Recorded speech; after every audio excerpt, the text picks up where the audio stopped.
Welcome to Everyday Greatness, and thanks for joining us. I'm your host, Barnaby Howarth. We're coming to you from the Wests Tigers Centre of Excellence. And I'd like to thank the entire team at Wests Tigers for having us in this incredible facility. This series is about winning fairly in business, sport, and life. And this is our second episode. You'll notice we have a new format for this series, as we've teamed up with Stronger Than My Excuses to co-produce this series. Stronger Than My Excuses are panel discussion experts, so we called on them for this series, so we could offer 3 professional panels for our podcast and YouTube channels. I'd like to acknowledge the traditional owners on the lands on which we meet today, the Wongal people of the Darug Nation. I love being Australian, so I want to thank our Indigenous brothers and sisters for walking hand in hand to make this a better country. On today's panel discussion, we have some incredible guests who are almost overqualified to talk about winning fairly in sport. We'll be asking them all why they think winning fairly is important, the outcomes people can expect if they decide to play fairly themselves, and the actions they can take if that's how they want to roll. Before we kick things off, I'd like to thank all of our sponsors and supporters whose logos you'll see running across the screen at various times throughout this episode. I'd especially like to thank the major sponsor of every series of Everyday Greatness, the ARA Group. I'd also like to thank the crew at Look Studio Australia for recording this show and all of your technical expertise. Right, now let's get this show on the road. Our panel today will be talking about winning fairly in sport. I'd like to introduce our esteemed guests. Please welcome Olympic gold medalist, Deputy Chef de Mission from the Australian Olympic team in Paris, Mark Knowles. Mark, thank you for joining us, and thank you for coming down from Brisbane to be here. Yeah. Also, the longest serving and interim Matilda's coach, Tom Sermanni. Tom, thank you for joining us. It's a pleasure, thank you. And Nathan Katz from Team Katz, who's an Olympic athlete and judo coach, and also a keynote speaker for youth development groups. Nathan, thanks for joining us. Thanks very much, no problem. We're here to talk about winning fairly in sport. We want to start at the beginning and ask why. Let me ask our guests, what do you guys consider to be fair in sport? Is it just a matter of shaking hands at the end of the game or not taking performance-enhancing drugs? Or is there more to it? What about your behaviour off the field and towards your opposition on game day? Let's hear from Mark on this first. Mark, as a leader in sport, why is it so important to win fairly when there's so many people playing dirty in sport today? Yeah, I think it's such an important topic that we're all looking at. We're all working with our athletes and our coaches on. We're also looking to other people in how they conduct themselves as well as ourselves. I think for me, one of the things that I'd start with is Barry Dancer, one of my favourite coaches, an Olympic gold medal winning coach. One of his slogans that has stuck with me my whole life is don't judge yourself against others. He said, look more to what you do and judge yourself against your own standards. And I always think about that is that when other people are doing things that are either right, wrong, or indifferent, like we don't have to be like someone else. And I think for me, when I reflect on my journey growing up in Rockhampton, I was certainly influenced by my parents and the way they behave, the way they conduct themselves. And my parents used to always say, you know, it's about how you are on and off the field. And I guess when I played for the Kookaburras, when I moved into the Deputy Chef de Mission role in Paris, when I'm working in technical leadership of Hockey Australia, it's about what we do, but also about what we say, how we act. And I think that's really important. And the last part is, for me, winning fairly in sport, it can be inspiring. You know, it's about what people see and the way you go about it. And I think sport provides a bit of an outlet in life at the moment, and it can be a real getaway for people. And I reckon that, yes, winning is important, but so is the way that you conduct yourself, and something I'm really passionate about. It certainly can be inspiring, and the Olympic team in Paris gave plenty of those moments. We did, and it's a nice team to be a part of, both as a former athlete and then moving into this role. I'd imagine so.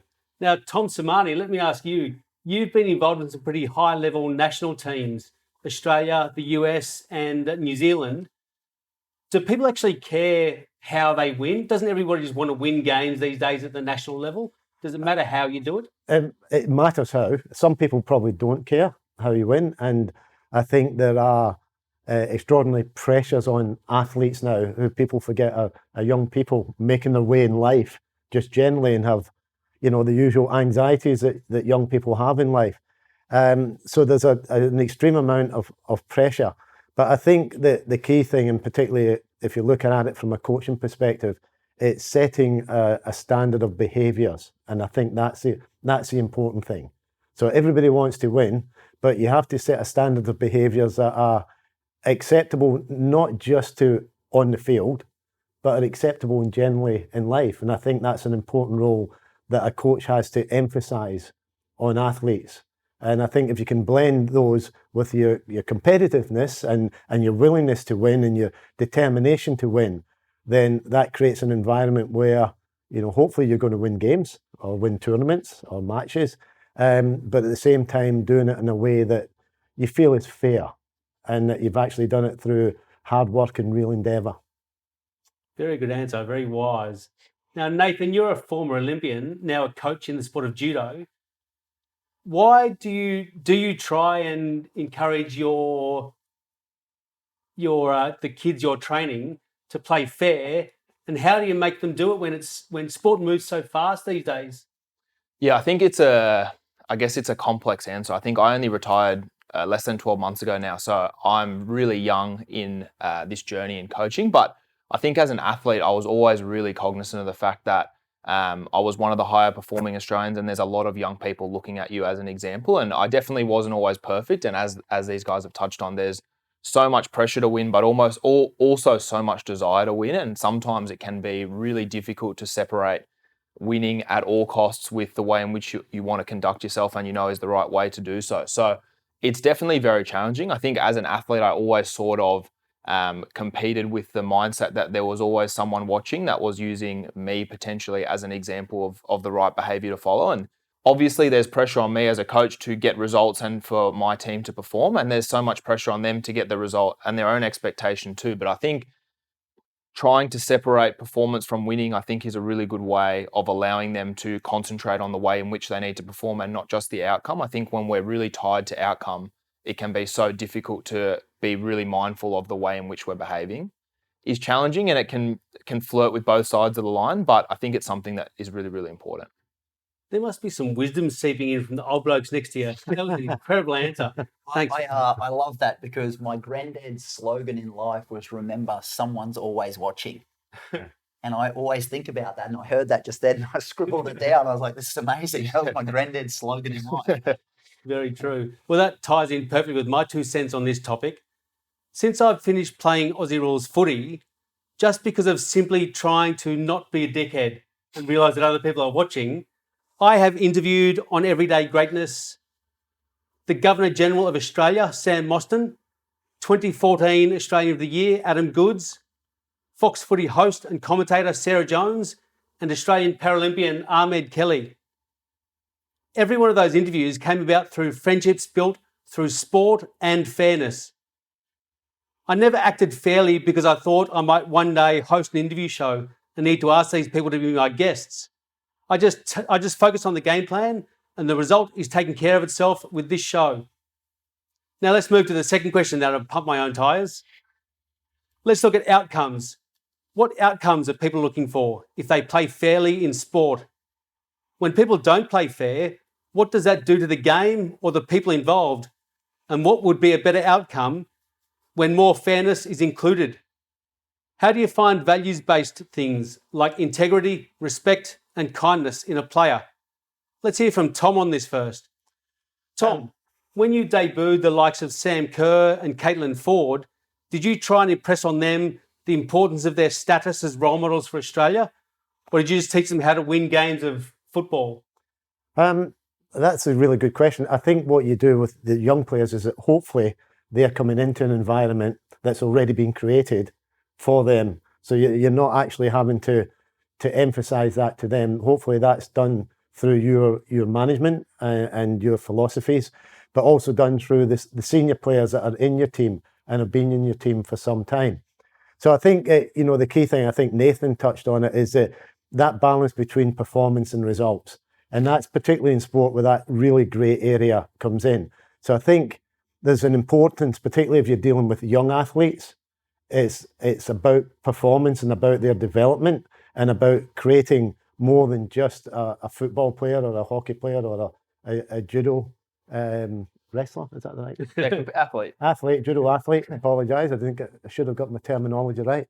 The real challenge comes in the realistic world. Is that when you're at a top level and you've got a sport that's high profile, and the difference between sport and business is that sport, your result is immediate and it's out in public after 90 minutes or 10 minutes of a fight or 60 minutes or whatever. And the winning and losing is judged even more so these days, particularly with social media, a lot harsher than it used to be back in the old days. So it's a real challenge for athletes. And I think the balance and the key thing for coaches is to try and instill within your team or your club or your group or whatever is balancing those values with winning as well. And it's at the time, it's really tough. But, when you reach my age and you think back, if you have done stuff that's unethical, it kind of eats at you now. But it's hard to think of that when you're a young athlete because you just want to win. And if you don't win, you're getting criticised. So it's getting all of those things. And I think the coach plays a really critical role in that. And I think your club and your team and your organisation plays a real critical role in that as well. Were you a young player once? I didn't realise that. That's incredible. Well, I was young once. I've heard a lot of people say when you were re-employed as the interim Matildas coach that the Matildas were back in a safe pair of hands. I think they're a lot better off than that. They're in a really generous, humble, good human being pair of hands. I really am happy for the Matildas. Tom, you're a wise dude. I hope so. But the challenge is we've got games coming up. If we lose those 2 games, I could be an entirely different person in 2 weeks' time. Well, they haven't I lost. won't be a different person, but the whole story could become very different. Yeah. Well, they haven't lost under you so far, so... No, I'll try and keep it that way. Okay, Nathan, let's ask you. Does playing or does competing in sport with integrity help you win? And if so, how does it do it? And did you witness anybody at the Olympics that won because they competed with integrity? Yeah, it's very complex. I think growing up, my dad was my personal coach since I first started judo when I was 3 or 4, all the way through to the end of my career. And I remember probably one of my most vivid judo memories. I was 16. I was under 19 national champion. I won the national championships that year. My dad was sitting in my coaching chair and I won in extra time, but I hadn't been behaving particularly well that day. As a young kid, I had a lot of tickets on myself. I thought everyone was telling me I was going to be the next big thing. I believed I was, and I was doing really well. And it sort of wasn't going the way I wanted it to this day, and I wasn't behaving great on the mat. And I'd won the final, which at that age was a huge effort, and I beat a boy that I hadn't beaten before. And I remember coming off the mat and Dad had just looked at me, and I knew in myself that I'd won and I had competed well, but I hadn't behaved well this day. And I just clocked eye contact with him and I knew that he was filthy and I knew that I was going to get an all-time spray at home. And we never talked about how good it was that I'd won. It was just the way I'd behaved that day. And I went back and competed the next day in the seniors. I won a medal. I didn't win. But I remember the following day, he just said that how much happier he was with that day because of the way I'd conducted myself first the day prior. And I think that's something that now as a coach really sticks with me because I think ultimately carrying yourself with integrity and those behaviors can help your preparation and your mindset more so probably than your on-mat performance. But I don't think that changes how important that carrying yourself and your integrity is on overall performance. How old are you again? 29. 29. You're the wisest 29-year-old person I've ever met. You're like Buddha. It's incredible, mate. All right, now turning to more wisdom, Mark Knowles. I'm not 20. You broke your ankle twice when you were 19, trying to make the national team. During that recovery phase, did you give any credence and think of any importance about playing with integrity? Or did you just want to get back to being a hockey player and being the best player in the world? Yeah, certainly for me, the piece around fairness and, oh, why did this happen to me and things like that came into my mind as a 19-year-old kid. I'd never been injured before. And the first day I arrived in the national program, my dreams were coming true and I broke my ankle. So you think, how does this happen? What I love is, what Tom said around the environment that I walked into was one of absolute high standards. So I walked into that and I thought, this is normal, so it fit with all of my mentality of being a country kid, wanting to play for Australia, but seeing it daily and hearing it daily just allowed me to get back on track. And I think the last part for me was when we talk about at any cost, I'm a big believer that you give yourself the best opportunity to be selected or to win by what you do prior. And for me, at any cost was, okay, well, I won't go on a holiday with my girlfriend because I have to do my rehab, or I won't go out on the Sunday afternoon with my mates because I have to go to training an hour before to do prehab in the morning, So at any cost for me was missing out on some things as a 19-year-old kid, but it wasn't at any cost, at any reason. Yeah. Yeah. You're almost as wise as Nathan Katz. Yeah, but I've got Keep working, you'll get I've there. got 11 years on it. In all of my years as an athlete and a sports fan, I've never seen one person win a game or a match or any sort of contest because they played fairly. But I think the benefits of investing at least a little bit of time into how you behave when you're competing far outweigh the spoils of the cost of victory at any cost, as you said, Mark. How can deeply embedded negative cultures be changed within sports? Where does it start? How does it happen? And who should be taking action? Nathan, let's start with you on this one, the young Buddha. Can people who play dirty change? What do you think it takes? And what can viewers do to change if they recognise they're not being fair in sport? Yeah, that's a complex question. I think it really depends. I think ultimately behavior when it comes to being an athlete or a coach or really anyone in sport, it just comes down to personal choice. And there's a lot of factors that influence that.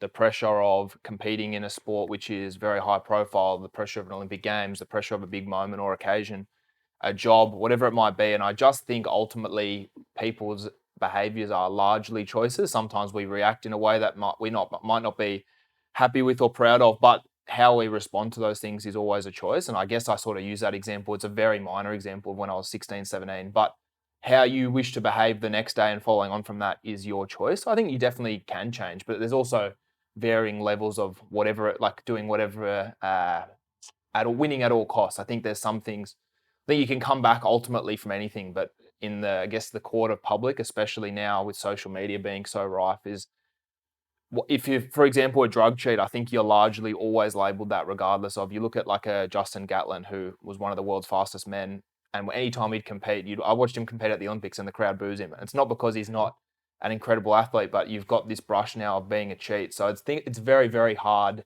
especially if you make a mistake at a really monumental level, for that ever to be forgotten. But I just think now there's so much emphasis on the way in which we conduct ourselves. And I think a lot of the time now there's just so much emphasis on the way in which we conduct ourselves versus the result. Even though the result is always so glorified, as it should be, everyone wants to win. But I don't even know if I've answered that question specifically, but I think you can change, and I think behavior can be modified, but whether or not people are very open to accepting that change, I think depends on the level of mistake and behavior. As per previous examples, you've answered the question perfectly, mate. Thanks. Now, Mark, let me ask you, as an outsider looking in on our Australian Olympic team in Paris, there seemed to be a crop of really good human beings that carried themselves beautifully. As Deputy Chef de Mission, did you and all your mates have practical policies that enforced good behaviour, or did you just get lucky and get a crop of really good people? I don't think specific rules or guidelines for the athletes, but I think what was really clear with the leadership of Anna Meares and the AOC was Anna, when she took over the role in 2023 as the Chef de Mission, she was really clear on a couple of things. And I think when I think about great teams that I've played in or worked with or viewed from the outside, Anna had a clear vision, and she articulated that vision through multiple channels, multiple times to multiple groups. And I think the more people that heard that were involved in that side of the language actually shared it and bought into it more. So a clear vision was really important. Second part, I think, which was really powerful in Paris, was a really consistent message. So when Anna talked about we don't have a medal tally or a medal target, everyone said, "Oh, okay, that's fantastic, Anna. But how many medals are we going to win?" She said, "No, I'm serious." She said, because the Olympic environment is so big, it's so powerful, it's all encompassing. We do not want only the Olympic medalists to be, to be satisfied of being an Olympian. She said, there's so much more to it. You've worked for 4 years in one Olympic cycle, some for 8, some for 12, some for 16, some for 20 plus. She said, winning is not the only thing that will make us a proud nation. So I think that was really important, that it was just consistent.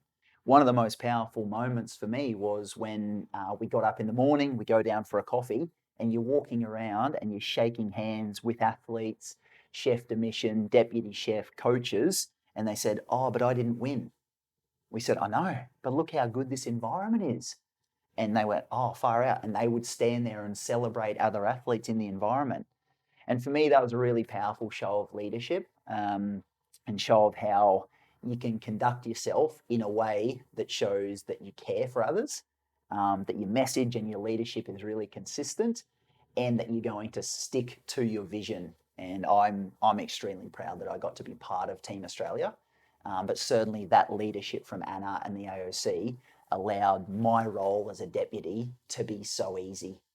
Can I add to that, Barnaby? You can add whatever you like. I think mate. Mark's humble, but I think not to make him feel old, but like I wasn't an athlete in Paris, but I think when you're saying there's just so many amazing Australian athletes, performance, but also like humans, and you see some of the interviews of like a Harry Garside when he lost, and he's just so raw and so vulnerable, and such a good example for like young people. I think all of that stems from the leadership and the people at the AOC and the chefs. And I grew up. Very true. That's very cool. That's one of the most humbling things about being an Australian person for me, is that I'm sitting here with a gold medalist from the Olympics, a judo competitor at the Olympics, and the interim coach of the Matildas right now. And you just every day Harry Sacker rolls it. It's awesome. Just having a chat. Yeah. So Tom, let me ask you, you've been involved with a lot of football clubs as a player and a coach. Is there one strategy that you take to every new club you go to that works every time without fail? No. No, it's a simple answer to Okay, that. thanks. But you do try to break, like, I think some of the key, there's a couple of things that I try to do. I have a kind of philosophy in the back of my head that when I go to a job, when I leave it, hopefully I've left it in a better place than when I went in there. That's what I think I try to do as a coach, and I assume every coach does.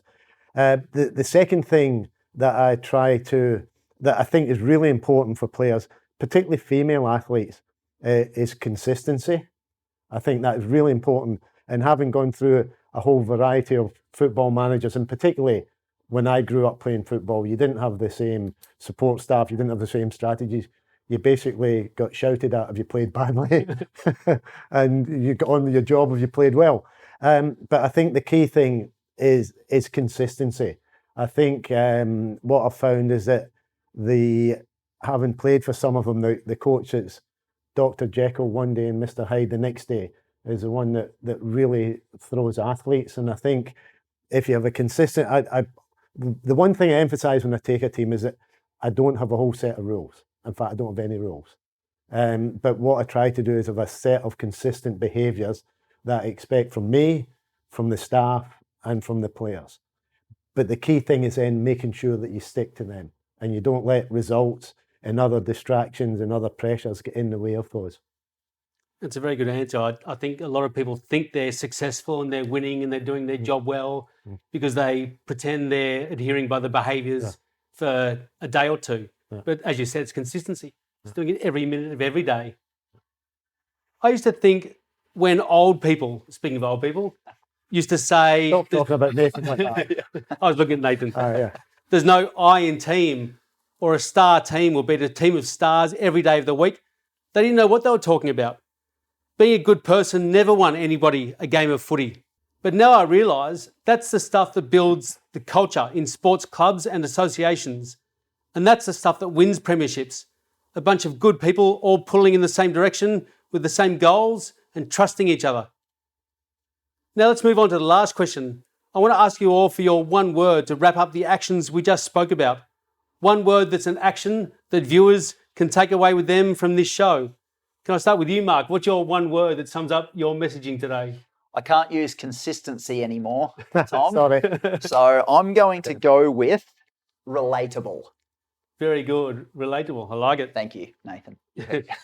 Nathan, what's your one word? I had one in my head, and I'm glad that Mark didn't take it because I don't have a second. But the thing I was thinking of, I guess that fits in with this theme of integrity and everything like that, is just legacy.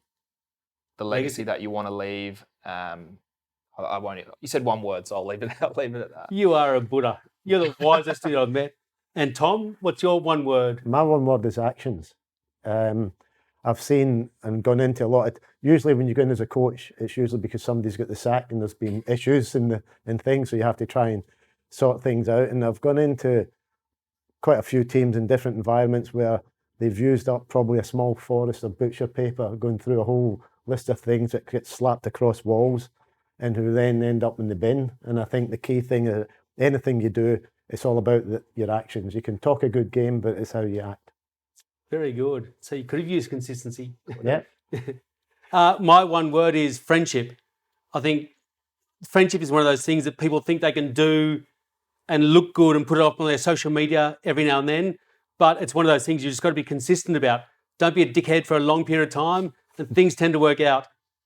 Well, that's where we're going to wrap up today. I want to thank you guys all for your insights and for throwing so many pearls of wisdom on our audience. Thanks again to our venue, the Wests Tigers Centre of Excellence, and all the team here. What a sensational venue this place is. Thanks also to our major sponsor, the ARA Group. And here's a little bit more about ARA. Every day, we're here for you. We get things off the ground, keeping you connected. We're here keeping you safe and secure. We keep things running smoothly and know the importance of giving back.